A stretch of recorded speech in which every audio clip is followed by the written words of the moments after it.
السلام عليكم ورحمة الله وبركاته. ازيكم يا حبايبي؟ عاملين ايه النهاردة؟ اخباركم ايه؟ يا رب تكونوا كده بكل صحة وسلامة كده يا رب، وربنا يجعل الايام كلها عليكم خير وبركة كده، وايام مفترجة.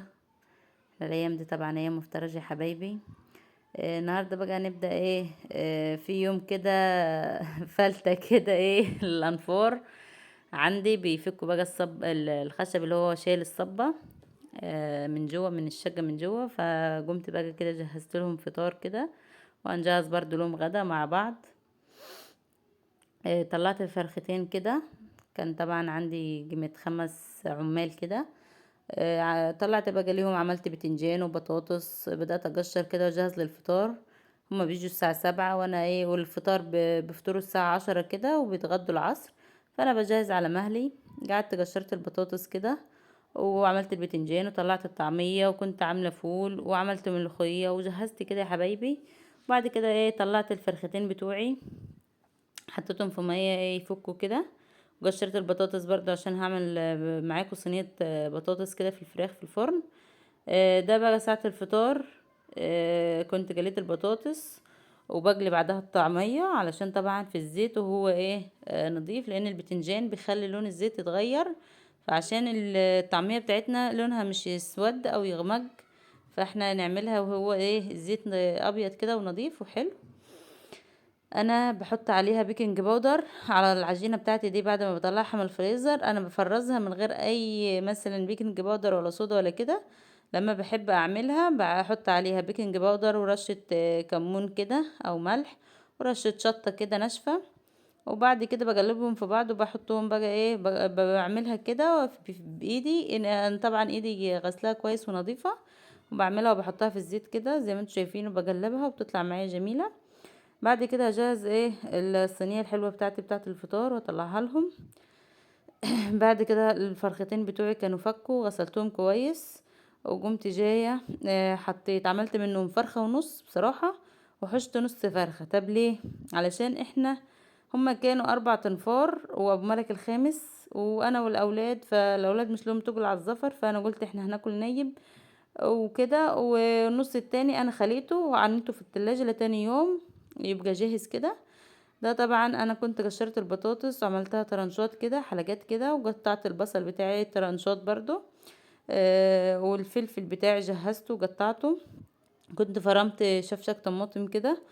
وبعد كده بقلب كله على بعضه واحطه على بعضه كده واقلبه، واحط البهارات بتاعتي والملح والفلفل الاسمر كمون. بظبط كده الدنيا، وبعد كده احطها على البوتاجاز تاخد نص سوا. يعني صينيه البطاطس دي بتاخد نص سوا على البوتاجاز الاول يا حبايبي. وبعد كده بزجها في الفرن مع الفراخ، بحط عليها معلقتين زيت كده برضو. بيخلي الصلصه كده حلوه وشكلها حلو بيلمع كده.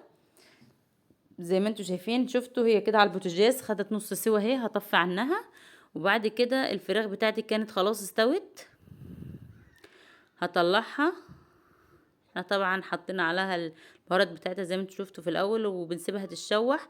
وبعد كده بزودها لما تغلي وتستوي بطفي عنها. دي كده الصدرتين الفراخ بتوعنا اللي انا خليتهم، عملتهم كده عشان ابقى اعملهم في اي يوم شاورما او صوابع كده مجرمشه، اللي هي ستريبس. يعني على حسب ما الاولاد يطلبوا، فانا بجهز الحاجه كده واسيبها لاي وقت، بتبلها واسيبها في التلاجة او في الفريزر لايه للعوزه يعني، بدل ما الله ايه ينور اشغل عليك يا ام نفسي الحاج، تاني. حاجه لا انا تفتح كده كده النفس. الفراخ كانت فكت، فقلت ما اقطعها وانت مالك يا واتبلها كده مالك واسيبها لاي عقبال وقت اكله تاني. السفر. ده كده كنت انا خلاص لا ده طلعت بقى مش الفراخ هوعدك بيها لان انا ايه بتاعتي وحطيتها بقى في يمكن الصلصه، بس يمكن بحطها اظبطك على منك. الناحيه اللي جوه لا عشان مسافه تحمر عباره. وتاخد لون، بحط برا عليها اه صلصه. يعني وبعد اذن كده اول في برجع كمان اطلع انا الصينيه مسافه بتاعتي هعيط بالفراخ ولا تاني عيط على الوش عيط وبقى. التاني، ولا اطبخ يا ولاد وتحمر قولوا لي. برضو، وتكون خلاص الناس تقعد الصلصة تعيط لها اسبوع صح. نشفت شوية، لا هنحط مش هنحط كده، هنحط كده والبطاطس ليه؟ استوت اكتر. تقول لي ليه؟ ليه؟ والفراخ عشان بتكون بعد طبعا كده ما صينية تاخد الاحمر من هنا البطاطس دي تتحمر خدت من نرجع طعم نقلبها كده، الفراخ، بتبقى تحمر بقى طعمها ما ايه شاء الله على روعة الوش وجميل. التاني مفيش تطلع احلى من كويس. كده. على فكره انا بعملها بالهنا هناك برضك كده. والشفا. بس ده كل انا تعليمي. تعليمك. تعليمي. ماما كانت معلماني. ماما من دي ماما مين؟ ماما ماما بتاعت الغربه. والله والله الغربه يا حاجه بتعلم اللي مش بتعلم. ايوه يا الله يعينكم. الله يعينكم يا حبايب قلبي، هتوحشوني دلوقتي. لسه اسبوعين. افصل. انتوا شفتوا معايا كده يا حبايبي، ابو ملك كان واقف بيصورني في الوقت ده. ما كانش حد بيصورني، هو كان واقف فكان بينحي فيا، فبيقول لي انا بعمل زي كده صينيه البطاطس واحلى من كده هناك في الاردن. قلت له ده انا اللي معلماه، قاعد يقول لي بقى ويتريق عليا.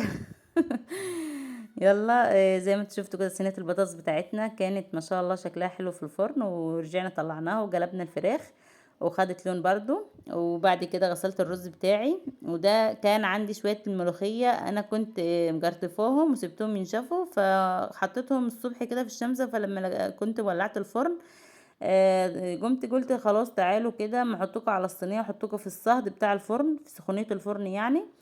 نشفوا على طول، مش خدوا دقيقتين، والفرن طبعا طافي.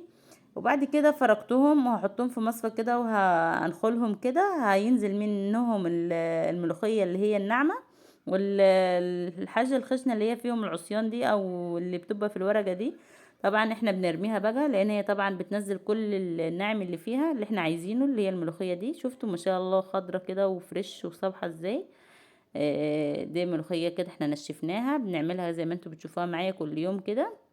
ما شاء الله على طعمها بقى ونفسها، مفيش احلى من كده.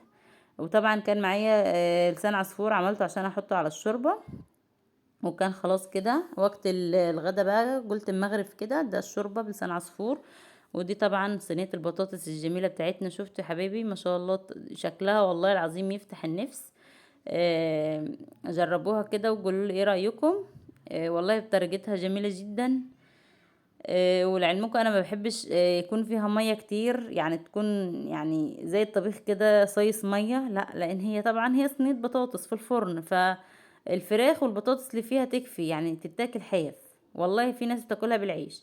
فانا ما بحبش الصلصه بتاعتها تكون خفيفه قوي. فانا بحبها ايه تقيله شويه كده، يعني يا دوبك تغمسوا، لان طبعا انا في شوربه وكده، فمش عايزه فيها ميه كتير طبيخ كتير يعني. بالهنا والشفا. والله العظيم الانفار ما شاء الله كل واحد خد طبقه. رجعوهم ما شاء الله ما فيش اي حاجه خالص. يلا بالهنا والشفا. ده كان الغدا بتاعنا الحلو. دي كده كانت الشاي، بعمل الشاي كده يا حبايبي زي ما انتوا شفتوا كده. ابو مالك خد الاكل وطلع يغدي الانفار. ربنا يعينهم يا رب. طبعا لسه بقى يمكن يكون في يوم تاني ولا حاجه للدكتور كهرباء، هنشوف ربنا يسهل. كده اعمل لهم الشاي وخلاص كده. كده كنا خلاص بالليل بقى واحنا قاعدين كده، فكنت عامله ايه بتاعه التوست دي وعملتها في الوافل كده، وقلت اشرب كوبايه الشاي والسلام.